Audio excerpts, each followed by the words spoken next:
Ayan na, dahil naging patok sa aking pamilya at sa aking mga bagets, ang aking meatless chicken nuggets, gumawa na naman ang mother ng panibagong batch at this time. Inamihan ko siya kasi hinahanap-hanap ng aking mga anak ang lasa at sarap ng meatless chicken kuno nuggets. Oo, totoo, wala pong meat yan. Kasama lang yan ay ang garbanzos or chickpea na tinatawag. Mataas yung source ng protein yan, kaya maganda sa katawan natin. Tapos meron din akong protein soy dyan. Nilagyan ko rin yan ng kangkong, bell pepper, beans, sibuyas, bawang. Nilagay ko lang sa aking processor. Ayan, halo-halo. Nilagyan ko ng 3 itlog. Make sure na meron siyang pampalasa. Ginamit ko ang crispy fry. Hindi ko sponsored yan. Ginagamit ko talaga siya pampalasa para magkaroon siya ng taste ng crispy chicken nuggets.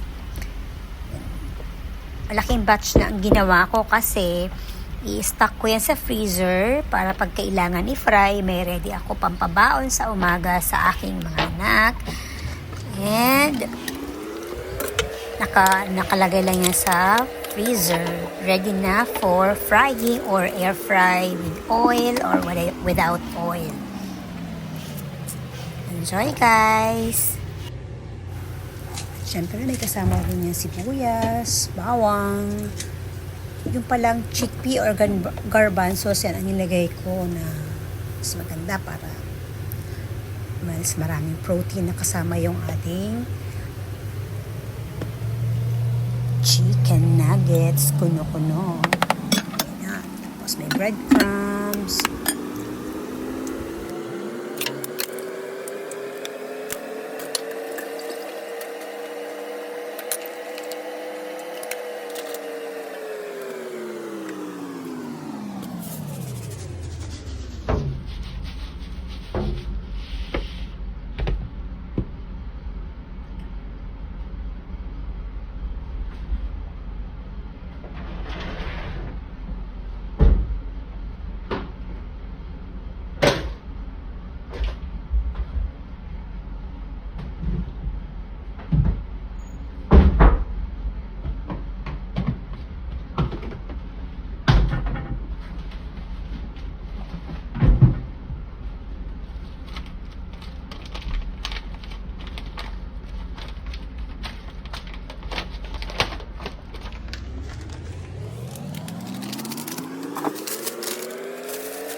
Yan na, jaran! Tapos na siya at ready na itong roll at ilagay, freeze na natin para makonsume every time na gusto ng mga bagets, ng pagkain, pa-fry na lang natin siya.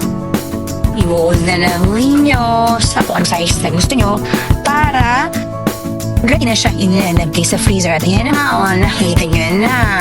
Naghihintay na yung aking bagets. Maluto yung aking chicken nuggets na sarap siya. Akala niya merong meat pero walang meat yun. Wala!